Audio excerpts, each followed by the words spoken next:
அகிலம் டிவி நேயர்களுக்கு வணக்கம். இன்றைய நாளுக்கான காலை நேர பிரதான செய்திகள்.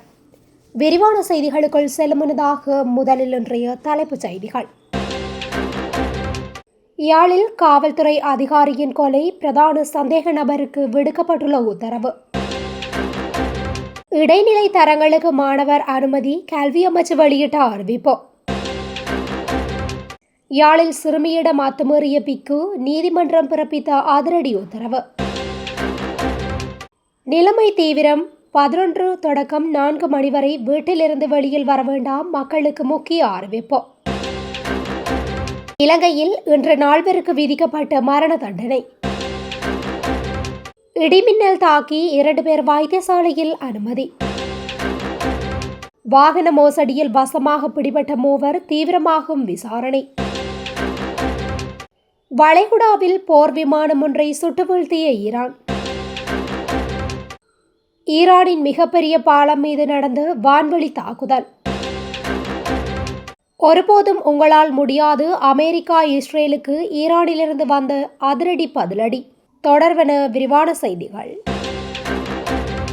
யாழில் காவல்துறை உத்தியோகத்தர் ஒருவரை உளவு இயந்திரத்தால் மோதி கொலை செய்த சம்பவத்தின் பிரதான சந்தேக நபருக்கு விளக்கமறியல் நீடிக்கப்பட்டுள்ளது.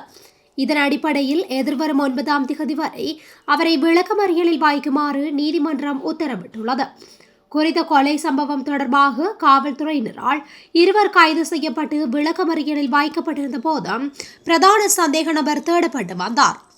இந்நிலையில் குறித்த சந்தேக நபர் சட்டத்தரணி கேசவன் சயந்தனூடாக 1ஆம் திகதி சாவகச்சேரி நீதவான் நீதிமன்றத்தில் முன்னிலையானார். இதனை அடுத்து அடையாள அணிவகுப்பை நடத்த உத்தரவிட்ட நீதவான் சந்தேக நபரை எதிர்வரும் 9ஆம் திகதி வரை விளக்கமறியலில் வைக்குமாறு உத்தரவிட்டார். கடந்த சனிக்கிழமை கொடிகாமம் கேட்பேலி பகுதியில் சட்டவிரோத மணல் அகழ்வு இடம்பெற்ற இடத்திற்கு சென்ற கொடிகாமம் காவல் நிலையத்தின் 2 உத்தியோகத்தர்கள் ஒருவர் உயிரிழந்ததுடன் மற்றொருவர் படுகாயமடைந்தமை குறிப்பிடத்தக்கது.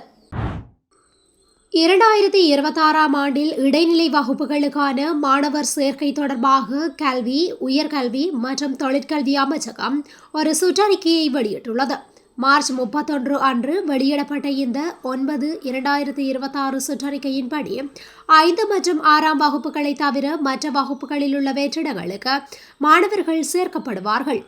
அதன்படி 31/1/2026 நிலவரப்படி தேசிய பள்ளிகளில் உள்ள இடைநிலை வகுப்புகளின் வெற்றிடங்கள் கல்வி, உயர்கல்வி மற்றும் தொழிற்கல்வி அமைச்சகத்தின் அதிகாரப்பூர்வ இணையதளத்தில் வெளியிடப்பட்டுள்ளன. மேற்கூறிய வெற்றிடங்களுக்கு விண்ணப்பிக்க விரும்பும் அனைத்து விண்ணப்பதாரர்களும் 9/2026 சுற்றறிக்கையில் குறிப்பிடப்பட்டுள்ள விண்ணப்ப படிவத்தை பூர்த்தி செய்து அனைத்து ஆவணங்களுடன் சேர்த்து சம்பந்தப்பட்ட பாடசாலைகளின் அதிபர்களுக்கு பதிவு தபால் மூலம் அனுப்பி வைக்க வேண்டும் என கல்வி அமைச்சு அறிவித்துள்ளது. யாழில் சிறுமியிடம் அத்துமீறிய குற்றச்சாட்டில் கைது செய்யப்பட்ட பிக்குவிற்கு விளக்கமறியல் நீடிக்கப்பட்டுள்ளது. குறித்த உத்தரவை சாவகச்சேரி நீதிமன்றம் பிறப்பித்துள்ளது. இதன் அடிப்படையில் ஏப்ரல் மாதம் 9ஆம் திகதி வரை விளக்கமறியல் நீடிக்கப்பட்டுள்ளது. சம்பவம் தொடர்பில் மேலும் தெரிய வருகையில், நாவற்குழி விகாரைக்கு அருகில் வசிக்கும் குடும்பத்தை சேர்ந்த சிறுமியொருவர் அண்மையில் வீட்டு பாவனைக்காக விகாரைக்கு குடிதண்ணீர் எடுக்க சென்றுள்ளார். இதன்போது அங்கு நின்ற பௌத்த பிக்கு ஒருவர் அந்த சிறுமியிடம் அநாகரிகமாக நடந்து கொண்டார் என்ற குற்றச்சாட்டில் கைது செய்யப்பட்டு விளக்கமறியலில் வைக்கப்பட்டிருந்தார். குறித்த வழக்கு நேற்றைய தினம் சாவகச்சேரி நீதவான் நீதிமன்றத்தில் விசாரணைக்கு எடுத்துக் கொள்ளப்பட்டது. இதன்போது சந்தேக நபரை எதிர்வரும் 9ஆம் திகதி வரை விளக்கமறியலில் வைக்குமாறு நீதிமன்றம் உத்தரவிட்டுள்ளமை குறிப்பிடத்தக்கது. தற்போது நிலவும் கடும் வெப்பமான காலநிலை காரணமாக காலை 11 மணி முதல் மாலை 4 மணி வரை வெளியில் செல்வதை தவிர்ப்பது நல்லது என மீண்டும் மீண்டும் வைத்திய நிபுணர்கள் எச்சரிக்கை விடுத்துள்ளனர்.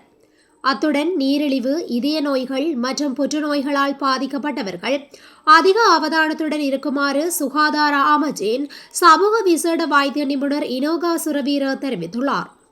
அவர் மேலும் தெரிவிக்கையில், நீரிழிவு, இதய நோய், சிறுநீரக நோய் மற்றும் புற்றுநோயால் பாதிக்கப்பட்டவர்களுக்கு இந்த வெப்பத்தினால் உடல்நிலை மோசமடைந்து உயிரிழப்பு கூட ஏற்படலாம். கடும் வெப்பத்தினால் தசைப்பிடிப்பு, அதீத சோர்வு மற்றும் உயிரிழப்பை ஏற்படுத்தக்கூடிய பக்கவாதம் ஏற்பட வாய்ப்புள்ளது என அவர் மேலும் குறிப்பிட்டுள்ளார். வைத்தியர் சந்தனி விதாட கூறுகையில், விவசாயிகள் மற்றும் கட்டுமான தொழிலாளர்கள் போன்ற வெளியில் பணிபுரிவோர் அதிகளவில் நீர் அருந்துவதுடன் மதுபானம், கோப்பி மற்றும் அதிக இனிப்புள்ள பானங்களை தவிர்க்க வேண்டும். இளநீர், தேசிக்காய் சாறு, தோடம்பழ சாறு போன்ற பானங்களையும் வெள்ளரிக்காய் மற்றும் தர்பூசணி போன்ற உணவுகளையும் உட்கொள்வது சிறந்தது என சுட்டிக்காட்டியுள்ளார். மேலும் காலை 11 மணி முதல் மாலை 4 மணி வரை வெளியில் செல்வதை தவிர்ப்பது நல்லது. மெல்லிய நிறமுடைய பருத்தி ஆடைகளை அணிவதுடன் வெளியில் செல்லும் போது குடை அல்லது தொப்பியை பயன்படுத்துவது அவசியமாகும் எனவும் குறிப்பிடப்பட்டுள்ளது. நீண்ட காலமாக நடைபெற்று வந்த 3 கொலை வழக்குகளில் 4 சந்தேக நபர்களுக்கு நுவரெலியா உயர்நீதிமன்றம் மரண தண்டனை விதித்து தீர்ப்பளித்துள்ளது. இந்த தீர்ப்பை உயர்நீதிமன்ற நீதிபதி விராஜ் வீரசூரிய இன்று அறிவித்தார். 1998ஆம் ஆண்டு நானுஓயா காவல்துறை பிரிவில் நடந்த கொலை சம்பவம் தொடர்பாக 47 வயதான குற்றவாளி ஒருவருக்கு மரண தண்டனை விதிக்கப்பட்டுள்ளது. 2019ஆம் ஆண்டு பட்டிப்பொல பகுதியில் தனது தாய் மற்றும் குழந்தையை கொன்றதாக குற்றம் சாட்டப்பட்ட 55 வயதான நபருக்கும் மரண தண்டனை விதிக்கப்பட்டுள்ளது. மேலும் 1990ஆம் ஆண்டு பொகவத்தலாவ பகுதியில் கூர்மையான ஆயுதத்தால் ஒருவரை தாக்கி கொன்றதாக குற்றம் சாட்டப்பட்ட 64 வயதான மற்றும் 62 வயதான நபர்களுக்கும் மரண தண்டனை விதிக்கப்பட்டுள்ளது. நுவரெலியா போலீஸ் பிரிவிற்குட்பட்ட லபுகல தோட்டத்தில் இடிமின்னல் தாக்கி 2 பேர் வைத்தியசாலையில் அனுமதிக்கப்பட்டுள்ளதாக தெரிவிக்கப்படுகின்றது. நுவரெலியா போலீஸ் பிரிவிற்குட்பட்ட லபுகல தோட்டத்தில் நேற்று பெய்த கடுமழை காரணமாக மரம் ஒன்றின் மீது இடிமின்னல் தாக்கியதன் காரணமாக குறித்த மரம் முறிந்து வீழ்ந்துள்ளது. முறிந்து வீழ்ந்த மரத்தின் கிளை 2 மீது சாய்ந்ததன் காரணமாக படுகாயமடைந்த ஆண் மற்றும் பெண் ஆகிய 2 நுவரெலியா மாவட்ட வைத்தியசாலையில் அனுமதிக்கப்பட்டுள்ளமை குறிப்பிடத்தக்கது. பதிவு உரிமமின்றி வாகனங்களை வைத்திருந்த 3 நபர்கள் மேல் மாகாண வடக்கு குற்றத்தடுப்பு பிரிவினரால் கைது செய்யப்பட்டுள்ளனர். போலி ஆவணங்களை தயாரித்து வாகன மோசடியில் ஈடுபட்ட சந்தேக நபர் ஒருவர் குறித்து அப்பிரிவின் மேற்கொண்ட விசாரணைகளின் போதே இவர்கள் கைது செய்யப்பட்டுள்ளதாக தெரிவிக்கப்படுகின்றது.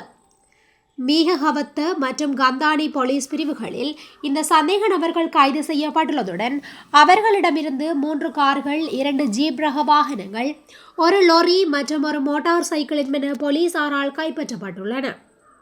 சந்தேக நபர்கள் 21, 39 மற்றும் 44 வயதுடைய கந்தானி மற்றும் மீகஹவத்த பிரதேசங்களை சேர்ந்தவர்கள் என போலீசார் குறிப்பிட்டனர். இந்த சம்பவம் குறித்து மேல் மாகாண வடக்கு குற்றத்தடுப்பு பிரிவினர் மேலதிக விசாரணைகளை முன்னெடுத்து வருகின்றனர். வளைகுடா பகுதியில் பறந்து கொண்டிருந்த எதிரி நாட்டு போர் விமானம் ஒன்றை ஈரானின் வான் பாதுகாப்பு அமைப்புகள் சுட்டு வீழ்த்தியதாக ஈரானின் இஸ்லாமிய புரட்சிகர காவல்படை அதிகாரபூர்வமாக உரிமை கோரியுள்ளது. ஈரானின் ஹெஷ்ம் தீவுக்கு தெற்கே வான்பரப்பில் அத்துமீறி நுழைந்த அந்த போர் விமானத்தை ஈரானிய வான் பாதுகாப்பு ஏவுகணைகள் இலக்கு வைத்து தாக்கியுள்ளன. தாக்கப்பட்ட அந்த போர் விமானம் ஹெங்காம் தீவு மற்றும் ஹெஷ்ம் தீவு ஆகியவற்றுக்கு இடையே உள்ள வடைகுடா கடற்பகுதியில் வீழ்ந்து நொறுங்கியதாக IRGC வெளியிட்டுள்ள அறிக்கையில் தெரிவிக்கப்பட்டுள்ளது. சுட்டு வீழ்த்தப்பட்ட அந்த போர் விமானம் எந்த நாட்டிற்கு சொந்தமானது அல்லது அந்த விமானத்தில் எத்தனை வீரர்கள் இருந்தனர் என்பது குறித்த விவரங்களை ஈரான் தனது அறிக்கையில் வெளிப்படையாக குறிப்பிடப்படவில்லை. இருப்பினும் இந்த பிராந்தியத்தில் அமெரிக்க மற்றும் இஸ்ரேலிய போர் விமானங்கள் தீவிர கண்காணிப்பில் ஈடுபட்டுள்ள சூழலில் இந்த சம்பவம் பெரும் பரபரப்பை ஏற்படுத்தியுள்ளமை குறிப்பிடத்தக்கது.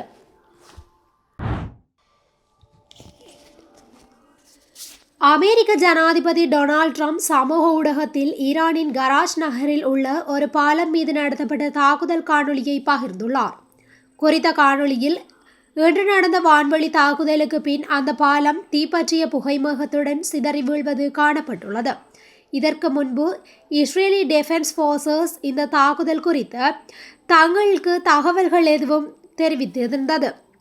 இப்போது இந்த தாக்குதல்களுக்கு அமெரிக்கா தான் பொறுப்பானது என டொனால்ட் ட்ரம்ப் சுட்டிக்காட்டுவது போல தெரிகின்றது. ஈரானின் மிகப்பெரிய பாலம் சிதறி வீழ்ந்துவிட்டது. இனி ஒருபோதும் பயன்படுத்த முடியாது. இன்னும் பல நடவடிக்கைகள் தொடரும். மிகவும் தாமதமாகி விடும் முன் ஈரான் உடன்படிக்கைக்கு வர வேண்டிய நேரம் இது. இல்லையெனில் ஒரு பெரிய நாடாக மாறக்கூடிய அதன் மீதமுள்ள எதுவும் எஞ்சாது என்று அவர் தனது சமூக தளத்தில் பதிவிட்டுள்ளார். இந்த தாக்குதலில் 2 உயிரிழந்துள்ளதாக ஈரானிய ஊடகங்கள் தெரிவித்துள்ளன. இதுகுறித்து அமெரிக்க பாதுகாப்புத்துறை இதுவரை எந்த பதிலும் அளிக்கவில்லை என்பதும் குறிப்பிடத்தக்கது. ஈரானின் ஏவுகணை, ஆளில்லா விமானம் மற்றும் வான் பாதுகாப்பு உற்பத்தி தளங்கள் அமெரிக்க மற்றும் இஸ்ரேலிய எதிரிகளின் கைக்கு எட்டாத தூரத்தில் இருப்பதாகவும், ஆக்கிரமிப்புக்கு பதிலடியாக தொடர் தாக்குதல்கள் நடத்தப்படும் என்று ஈரானின் கதம் அல் அன்ஃபியா மத்திய தலைமையகத்தின் செய்தி தொடர்பாளர் தெரிவித்துள்ளார். ஈரானின் இராணுவ உற்பத்தி அதன் எதிரிகளுக்கு தெரியாத இடங்களில் நடைபெறுவதாகவும், எதிரிகள் இந்த தளங்களை அணுக முடியாதென்றும் செய்தி தொடர்பாளர் இன்று வியாழக்கிழமை தெரிவித்தார். ஈரானின் இராணுவ திறன்கள் மற்றும் உபகரணங்கள் குறித்த அமெரிக்க மற்றும் இஸ்ரேலிய உளவு தகவல்கள் முழுமையற்றவை என்றும், நாட்டின் விரிவான மூலோபாய திறன்கள் குறித்து அவர்கள் அறியாமல் உள்ளனர் என்றும் அவர் மேலும் குறிப்பிட்டார். மூலோபாய ஏவுகணை உற்பத்தி மையங்கள், நீண்ட தூர தாக்குதல், ஆளில்லா விமானங்கள், மேம்பட்ட வான் பாதுகாப்பு அமைப்புகள், மின்னணு போர் உபகரணங்கள் அல்லது பிற சிவப்பு இராணுவ தளங்களை குறிவைக்கும் எந்தவொரு முயற்சியும் தவறானது என்று அவர் எச்சரித்தார். அவர்கள் தாக்கியதாக நம்பும் தளங்கள் முக்கியத்துவம் அற்றவை என்றும் அவர் மேலும் வலியுறுத்தியுள்ளமையும் குறிப்பிடத்தக்கது. இத்துடன் இன்றைய நாளுக்கான காலை நேர பிரதான செய்திகள் நிறைவடைகின்றன. தொடர்ந்தும் இதுபோன்ற செய்திகளை உடனுக்குடன் அறிந்து கொள்ள அகிலம் டிவியுடன் இணைந்திருங்கள். நன்றி, வணக்கம்.